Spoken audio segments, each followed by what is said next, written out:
দেখো বন্ধুরা, শখ করে ওয়াকার কিনলাম। এই যে ওয়াকারটা কিনলাম, সবাই আমাকে বলেছিল যে এটা মানে ওয়াকারটা বেশি দিনের না, কিন্তু পরে ওটা ওটা ব্যবহার হবে কাপড় মেলা, জামা কাপড় মেলাতেই ইউজ হয়ে যাবে।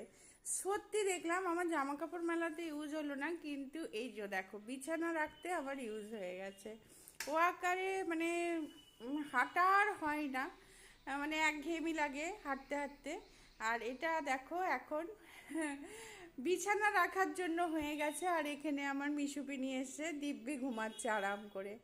আর বেকার কেনা হয়ে গেল একদম। মানে সত্যি কথা, আমি লোকের কথা শুনে অতটা বিশ্বাস করিনি যে না না কেনা হচ্ছে যখন নিশ্চয়ই হাঁটাও হবে। কিন্তু সত্যিই দেখলাম একদম ঠিক। তাও ঠিক আছে, আমার তো বিছানা রাখা হচ্ছে। আর শীতের দিনে কম্বল টম্বল অনেক বেড়ে যায়, তা রাখাতে ভালোই হচ্ছে। আর আমার মিশুপিনির খাট